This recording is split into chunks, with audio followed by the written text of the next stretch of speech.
víno jak chceš. Ahoj všichni, vítejte do dalšího dílu Víno jak chceš a dneska se budeme věnovat degustaci vína, ochutnávání jako takovému. A protože tohle téma je trošku složitější, tak jsem si dneska přizval na pomoc svou kamarádku, sommeliérku Kláru. Ahoj Kláro. Ahoj.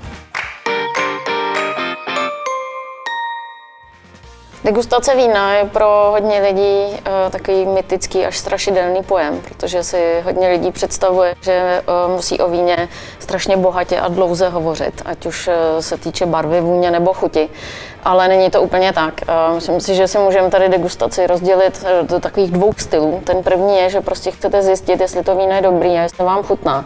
To můžete udělat opravdu velmi rychle. A ten druhý, to by byl takový ten styl právě povídací a ten spíš možná bude vhodný, když budete sedět s někým, kdo má víno rád a budete si s ním o tom chtít opravdu dlouze, ze široka a hodně podrobně vyprávět.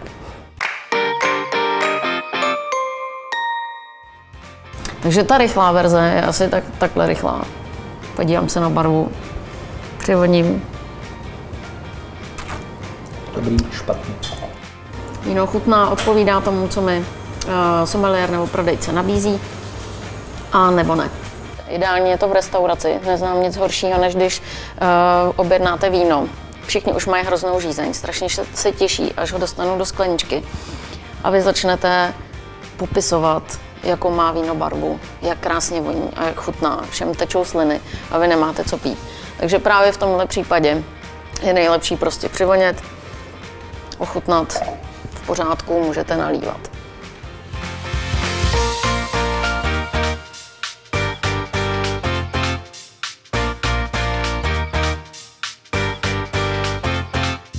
Ale tohle video by bylo jinak docela dost krátký, kdybychom to asi nechali jenom takhle. Takže já si myslím, že by bylo dobré si to trošku rozebrat, protože když už ten čas máte a jste s někým, koho to víno zajímá, tak je hrozně fajn, když si s ním o tom můžete povídat. Tak my vám tady zkusíme vysvětlit úplně v rychlosti a velice jednoduše, jak na to. Takže si to rozdělíme podle toho, jakým senzorickým orgánem to víno budeme hodnotit. Za prvé oko, za druhé nos, za třetí ústa. Barva ruměná až do fialova. Má jiskru. Je to Bordeaux. Jedno z nejlepších. Trochu ušlechtilé sedliny v tekutině. Je to víno, které zrálo na jihozápadním vinohradu položeném v kopcovitém terénu. Je to Saint-Julien Château Léonville Lascaz. To víno se urodilo v roce 53. Ten úryvek, co jste teď viděli, tak byl z filmu Křídlko nebo Stehínko, kde inspektor Charles Duchemin, alias Louis Define, tak poznal Château Léonville Lascaz ročník 1953. Tak takhle to samozřejmě bohužel nejde. Asi úplně nepoznáte, co konkrétně to je za víno jako Duchemin, ale barva vám o víně může hodně říct. Barva vám může na pomoci v tom, že teoreticky můžete odhadnout například, jaká je použitá odrůda, můžete odhadnout, jaká je použitá technologie při výrobě vína a podle intenzity a plnosti barvy můžete odhadnout i to, jaké víno má stáří. To znamená, pokud je barva velmi světlá, je to mladistvé víno, čím tmavší až do hněda nebo do hnědých tónů ta barva jde, tak tím to víno je starší, až už je úplně nejstarší. To se bavíme samozřejmě o vínech bílých.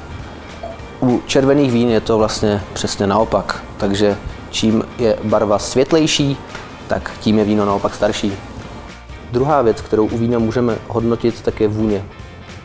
Ta je pro spoustu lidí tím nejdůležitějším, podle čeho si to víno vybírají. Dokonce i spoustu producentů tak se tím inspiruje a právě dělají vína, která lidem budou vonit, protože určitě nebudete pít víno, které vám nevoní. Kláro? Je to přesně jak Dragan říká.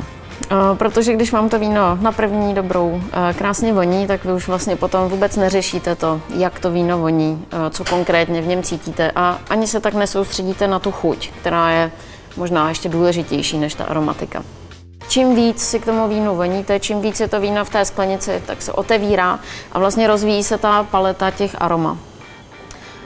Chuť by vám tedy měla utvrdit to, co už víte z těch prvních 2 kroků. To znamená, co zjistíte vizuálně a co si očucháte ve skleničce. Podobně jako u vůně, vlastně víno ochutnáte a měli byste ucítit co nejvíce těch druhů chutí, jak už jsme o nich hovořili. Tedy nemělo by tam být pouze jedna chuť, jako je třeba švestka nebo vyšeň nebo koření, ale měli byste jich tam cítit co nejvíce a opět i v chuti. Čím více těch chutí objevíte a čím snadněji vám naskakují v mozku, tak tím srozumitelnější, tím kvalitnější to víno je. Tohle byla degustace vína. Můžete si vybrat, který styl vám sedí víc, jestli ten můj nebo ten Klářin. Já si jenom myslím, že není zapotřebí to dělat nějak zbytečně složitě a nesmíte se toho vůbec bát, protože víno je tady pro nás a ne my pro víno. Každopádně já ti děkuju, Kláro, a těším se na shledanou u dalšího dílu Víno jak chceš.